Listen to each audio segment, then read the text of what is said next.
everybody has feelings. So you're physically hurt, but you're not thinking of my mental, right? It looked like, when I saw it, it looked like she was like, boop, right in the back of her head. And let me tell you guys, if you never ran track, the baton is light as a feather. It's a little bit of aluminum, and that thing is light. I mean, if you run too hard, it'll blow away in the wind, to be honest. So you got to hit somebody pretty hard for that to happen.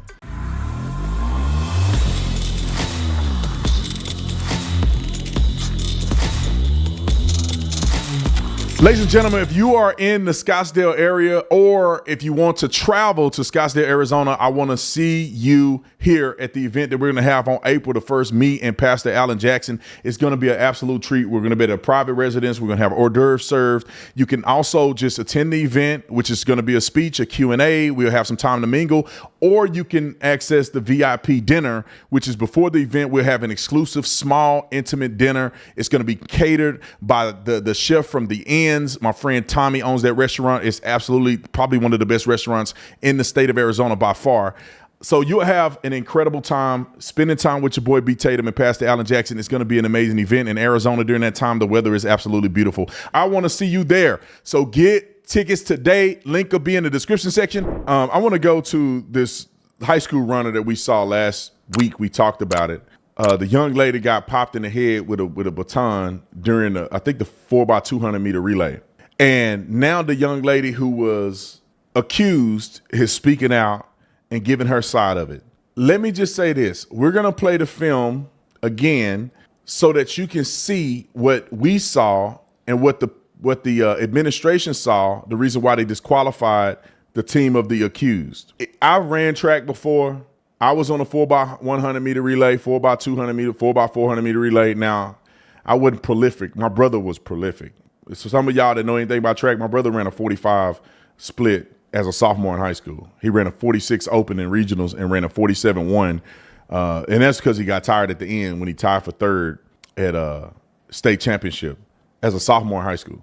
I've been around track my whole life. My brother was prolific at track, and I ran, and I was all right. All right. I mean, I wasn't trying to train like my brother. He was training, running the 400, running 800s. I was like, man, I'm not finna run around that track like that. That ain't my speed. Even though I was pretty fast, but I didn't like it that much. I hate running. You can forget about it. I'm only running if my life depend on it. Okay. But here's a video of her popping her in the back of the head with the baton. And I'm going to let you guys hear what the accused has to say about it in a second. But is this the clip of the actual incident? Yeah. Roll it.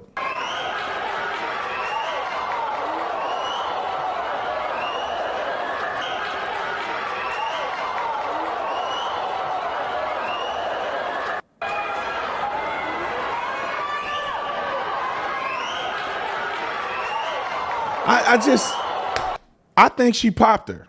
Now, listen to what she had to say about it, and tell me if you still think she popped her. From this angle that they're going to play for the news, it does seem like an accident. But at the end of the day, I think she popped her. I think she passed her, and she kind of got upset about it, and she thought she could play it off by swinging and popping in the head and acting like it's part of the stride. Roll the clip.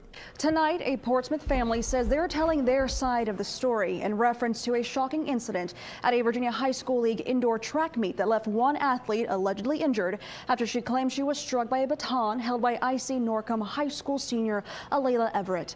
Everett spoke exclusively to 10 on Your Side's Markeisha Jackson, who brings us much more. The young athlete in question says there's more to that video than meets the eye. Hold on a second. Before she speak, I want to say this, because I do want people to know I'm not just a evil person. I'm compassionate. I do feel sorry for this girl. These are kids. Just so y'all know, these are little 18-year-old kids or 20-year-old kids. These are kids. And I feel bad for the girl, because if she actually did mean to do it, for people to be sending her death threats is insane to me.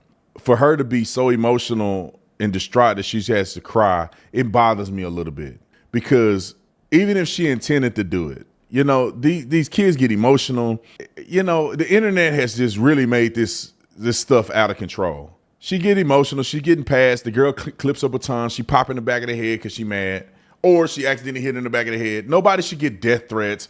Nobody should be, you know, having a cry over this stuff. This is just a sport game. You compete, people mess up, we should deal with it. But the people on the outside, They really are very harsh on people. And I don't like it. I just want to say that before this girl speak. Roll it. You're physically hurt, but you're not thinking of my mental, right? Alaila Everett is a decorated athlete and senior at Norcom High School. She would have never thought her trip to the Class 3 track and field state finals last Tuesday would take a drastic turn.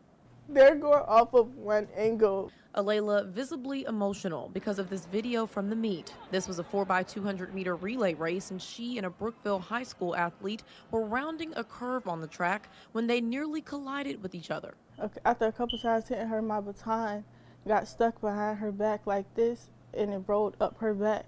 I lost my balance, and when I pumped my arms again, she got hit. It appears intentional, but Alaila says it was accidental. But I know my intentions, and I would never hit somebody on purpose. I didn't have to see your first video, second video, 10th video. I know 100% that she won't do this to nobody.